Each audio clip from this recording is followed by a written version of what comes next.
Assalamualaikum warahmatullahi wabarakatuh. Para pengikut dan peminat kuliah subuh yang saya muliakan,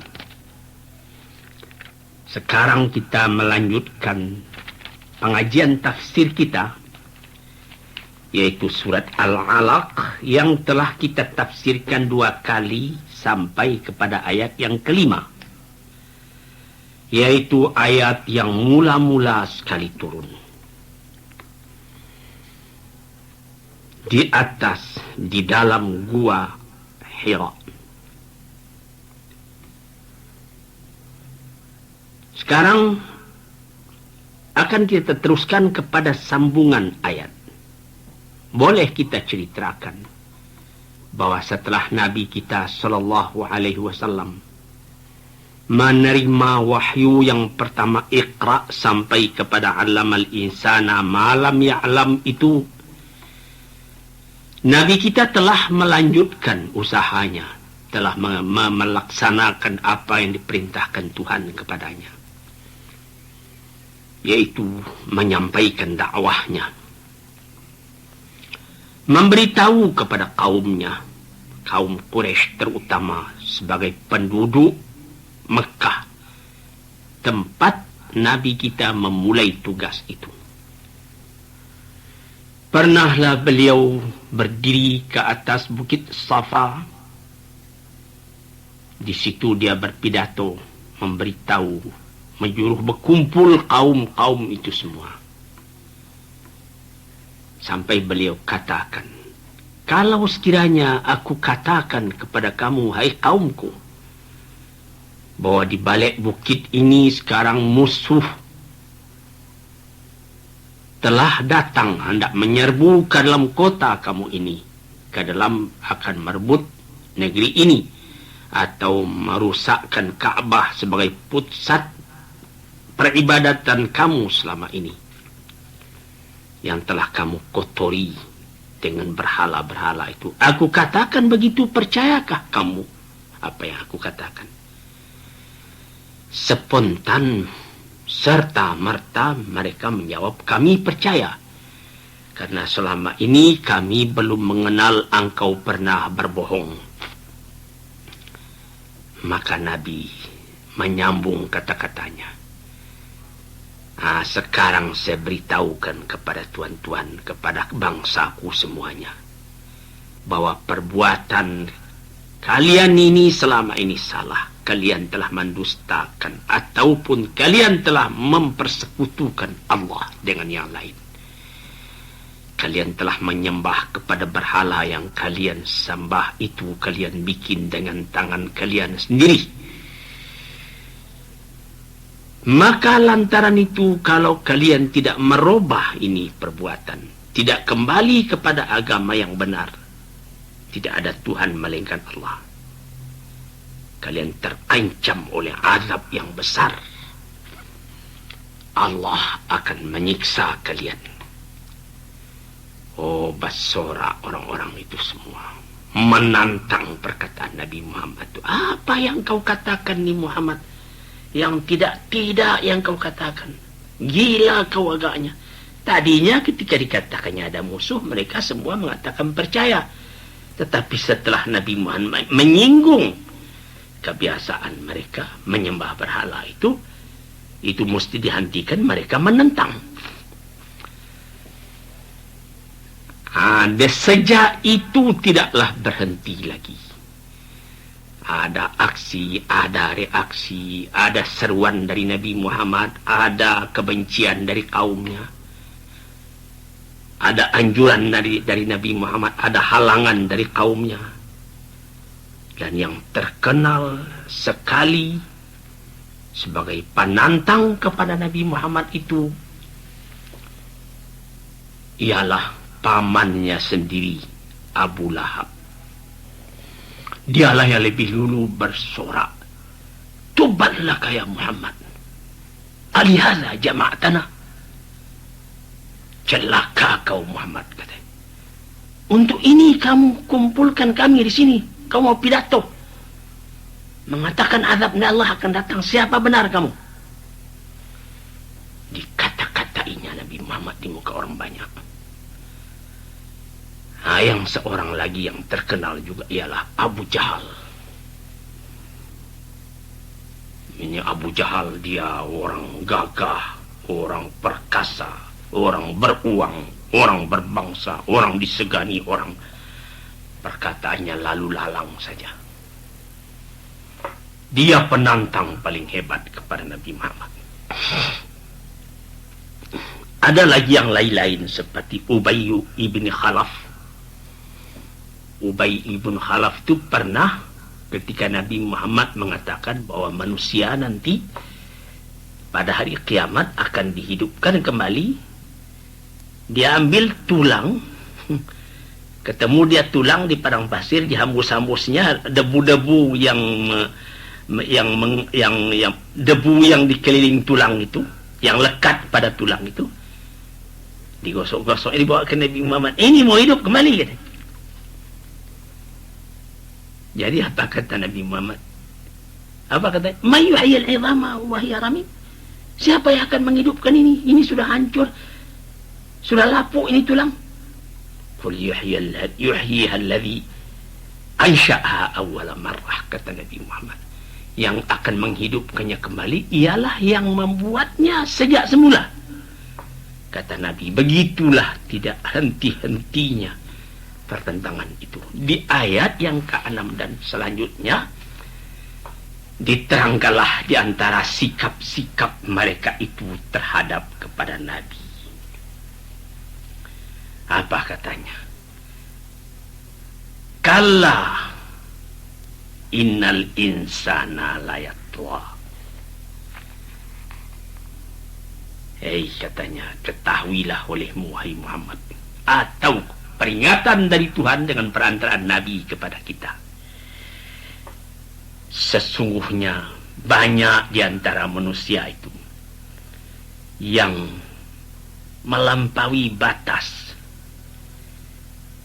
Melampaui batasnya sebagai dia seorang manusia. Dia lupa bahwa dia manusia.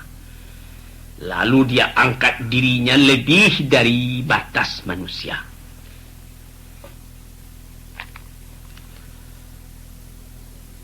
Apa sebab maka dia menjadi sombong begitu, merasa dirinya lebih dari manusia yang lain? Ar-ra'ah ustaghna. Karena dia melihat bahwa dirinya sendiri sudah kaya. Itulah yang dikatakan di dalam kitab tafsir, bahwa ini perangai dari si Abu Jahal. Dia kaya, dia orang terpandang, orang segan sama dia, sampai berutang tak mau membayar. Piutang mesti diterima. Tak ada orang yang berani membantah dia. Katanya lalu lalang saja. Kalau dia tegak, tidak tersundak. Kalau dia mencengcang, tidak memampas.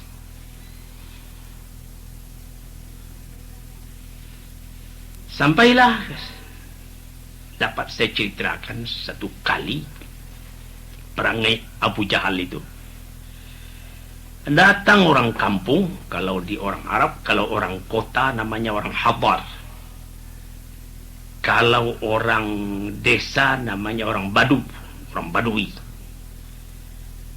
Jadi biasanya seperti juga di negeri kita, orang-orang Badui itulah yang menyediakan makanan buat orang kota. Mereka itu kebanyakan mengembalakan unta atau kambing atau domba. Ada juga yang bertani, tapi kalau sudah mulai bertani agak lama, dia menjadi orang kota. Jadi ada satu orang-orang Badui atau orang kampung itu datang ke Mekah, ke kota, membawa dagangannya 5 ekor unta. Dia lihat orang-orang, dia temui orang-orang di Mekah itu siapa yang akan membeli. Berjumpa dengan Abu Jahal. Katanya, saya sudah 2-3 hari di kota Mekah, belum laku dagangan unta saya. Apakah Tuan Abu Jahal suka membelinya? Oh suka, bawalah ke kandang saya, bawa saja ke rumah saya. Bawalah, nanti saya bayar. Berapa harganya? Ya sekian, baik. Bawalah ke rumah. Nanti 3 hari lagi kau datang, ambil uang kau. Berapa saja, akurlah. Jadi si Badui ini karena berpegang kepada mulut orang kaya, orang besar, orang terpandang dalam kota Mekah, diantarkannya lah untanya itu ke kandang yang disediakan oleh Abu Jahal. Nah, nanti 3 hari lagi kau datang ya, ambil uang kau ya. Baiklah tuan. Setelah 3 hari menurut janji dia datang. Ketemu Abu Jahal. Oh ya. Saya berhutang sama kamu ya. Ya. Nantilah 3 hari lagi lah. Ini masih repot sekarang. 3 hari kau datang. Nanti 3 hari lagi datang. Ada uang itu ada. Jadi itu baru sedikit jengkelnya. Baiklah kata si Badui tadi. Dia tunggulah 3 hari lagi di Mekah. Jadi dia di Mekah sudah 6 hari ini. Uangnya belum juga menerima. Sampai 3 hari dia datang lagi. Kau mendesak-desak saya, sudah mulai dia marah. Saya mesti bayar, saya punya utang. Tapi kau jangan mendesak-desak begitu, keperluan saya lain banyak. Kalau saya tidak mau bayar, bagaimana kau punya pikiran? Sampai begitu lagi keterangannya. Sudah mulai kasar dia bercakap. Ini ar-ra'ah ustaghna, mentang-mentang dia kaya, serba lengkap, serba ada mulutnya. Tidak tertahan saja lagi buat mengata-ngatai orang sampai kalau saya tidak bayar bagaimana? Jadi dengan kepala terkulai runduk, si Badui tadi pulanglah ke tempat orang-orang berkumpul-kumpul. Dia pergi ke Masjidil Haram karena Masjidil Haram itu di situ ada tempat orang berkumpul-kumpul, Darun Nadwah namanya. Ada kepala-kepala orang Quraisy di situ, dia mengadu di sana kepada orang-orang yang duduk di situ. Katanya sudah 6 hari saya di sini. Kemudian saya jual, sisukannya memasukkan unta saya ke rumah ke dalam kandangnya. Saya sudah masukkan, janjinya 3 hari, datang 3 hari. Katanya nanti saya bayar. Saya datang kedua kali, oh ya bayar. Saya mau datang ketika itu saya mulai dikata-katainya katanya. Kalau saya tidak bayar bagaimana?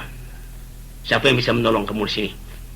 Saya mesti bayar, tapi jangan begitu mendesak-desak begitu. Padahal si Badui ini uangnya tidak ada lagi, dengan apa belanjaannya di Mekah. Kalau uang itu sudah keluar, dia bisa pulang untuk belanjanya di kampungnya pula.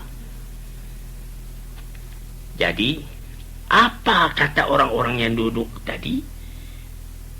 Nabi Muhammad sedang tawaf keliling Ka'bah. Ingat tuan-tuan pendengar, yang ikut kuliah subuh, tawaf itu sebelum Nabi diutus sudah ada juga, sebab itu pusaka dari Nabi Ibrahim. Lit-ta'ifina wal-akifina wal-ruka'is sujud. Nabi Ibrahim itu disuruh oleh Tuhan berdoa supaya jadikan Ka'bah pusat ibadat, tempat orang tawaf. Jadi sudah tawaf juga. Sedang Nabi tawaf ditunjuknya oleh orang berkumpul-kumpul tadi. Ini orang umumnya, orang yang masih benci kepada Islam. Bagaimana ini tuan-tuan, katanya orang kota, kata si Badui tadi. Saya berurusan dengan Tuan Abu Jahal. Sudah 3 kali. Katanya akan dibayar, tapi sekarang saya diancam-ancamnya. Kalau saya tidak mau bayar bagaimana? Siapa yang bisa menolong kamu di sini, katanya.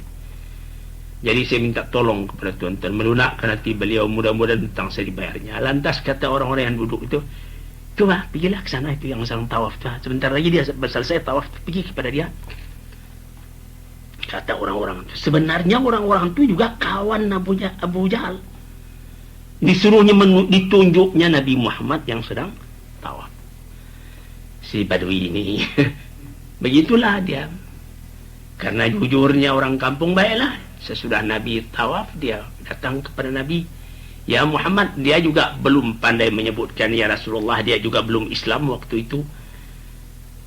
Saya diberi advis oleh tuan-tuan yang duduk di Darun Nadwah itu supaya datang minta tolong kepada engkau. Pasal apa? Unta saya dijanjikan oleh Abu Jahal, dia yang membeli, suruh masukkan ke kandangnya. Dan dia berjanji 3 hari. Sekarang sudah 2 kali 3 hari saya datang ke rumahnya minta. Dia marah-marah kepada saya. Malah dikatakan, siapa yang bisa menolong kau? Saya tidak mau bayar, katanya. Di situ baiklah kata Nabi Muhammad. Marilah turuti saya. Coba dengarkan baik-baik itu sikap Nabi kita. Turuti saya. Ini si Abu Jahal orang yang paling benci kepada beliau, di mana-mana bercakap cuma menggunjingkan beliau. Siapa Abu Jahal? Baik, mari. Dia pergilah ke rumah Abu Jahal. Dibawanya orang tadi. Pintu rumahnya ditutup, diketok oleh Nabi dari luar. Ya Abu Jahal, buka pintu. Suaranya dikenal oleh Abu Jahal. Ini Muhammad ini. Kenapa dia menyuruh buka pintu? Dia buka pintu. Sesudah dibuka pintu, apa betul kau tahan dia punya uang? Tanya Nabi itu, apa betul kau tahan dia punya uang? Kau janjikan sampai 3 kali dia menunggu, 2 kali dia menunggu menagih piutangnya. Lantas akhirnya kau mengatakan, kalau saya tidak mau bayar bagaimana? Siapa yang membelamu? Apa betul kau bicara begitu? Tidak tentu yang akan dijawabnya. Bayar sekarang, ambil uangmu. Tidak menjawab itu Abu Jahal yang begitu gagah. Keluar kulkas. Ini orang mau pulang ke kampungnya. Kau bikin main-main orang. Diambilnya lah pundi-pundinya, dikasih kenya uang harga unta itu. Nah sudah, ambillah barangmu. Uang kau lekas pulang ke kampungmu, kata Nabi Muhammad. Lantas Nabi Muhammad berangkat dari rumah itu, pergi kembali ke masjid. Sebab di situ banyak orang berkumpul. Orang Badui tadi dengan gembira membawa dia punya pundi-pundi tempat uang, bersama juga dengan Nabi Muhammad sampai di Masjidil Haram. Orang itu ketawa, tersenyum, gembira uangnya telah menerima. Dan yang menyuruh-nyuruh tadi tercengang. Dilihatnya Nabi Muhammad datang, mukanya gagah. Arab Badui ini senyum, gembira, uangnya menerima. Sampai mereka itu heran, tak percaya. Apa ini? Kan dia musuhnya, kan di mana-mana itu Abu Jahal itu bencinya kepada Nabi Muhammad, bukan main. Tidak lama kemudian Abu Jahal datang. Terus berkerumun seperti orang-orang wartawan mengurumuni satu menteri keluar sesudah ketemu dengan presiden begitu misalnya. Ada apa? Mengapa? Kenapa Abu Jahal kau serahkan? Ya saya sudah bayar. Kenapa? Habis ketika Muhammad bicara mengatakan bayar itu uang, di belakangnya kelihatan katanya seperti unta lebih tinggi dari unta biasa 3-4 kali, seperti dia mau menerkam saya. Itu yang saya lihat waktu itu di belakang Muhammad. Timbul takut saya, seperti dia mau menggigit saya itu unta. Lantas dia katanya, saya tidak dapat menjawab lagi. Timbul takut saya. Lantas saya bayar tuh. Yang lain-lain itu jadi mengejek. Ya tapi meskipun begitu saya juga tidak mau ikut dia punya agama. Nah, itu juga lah kata Abu Jahal tadi. Ini satu contoh dari mana keberanian dan kebesaran jiwa Nabi apabila berhadapan dengan musuh-musuh. Dan musuh-musuh itu cuma beraninya apabila dia di belakang-belakang, atau kalau berhadapan bersama-sama. Kalau akan cara satria tidak bisa. Memang ada kebesaran, ada tuah. Kalau kata orang sekarang ada karismanya pada Nabi. Apa sebab itu maka si Abu Jahal itu begitu gagah dia menentang Nabi? Karena dikatakan dalam ayat ini, sesungguhnya manusia dia melampaui batasnya sebagai manusia. Apabila manusia sudah menyombong, itu namanya dia sudah melampaui batas. Di dalam Al-Quran juga dikatakan oleh Tuhan, wala tamshi fil ardi maraha, jangan kau menyombong di muka bumi ini, berjalan sambil menyombong. Innaka lan takhriqal arda, engkau meskipun engkau bagaimana menghantam bumi, tidak akan pecah bumi yang kau hantam. Walan tablughal jibala tula, dan bagaimanapun tinggimu tidak akan sampai setinggi bukit tinggimu itu, sehingga setinggi batang kelapa pun tidak manusia.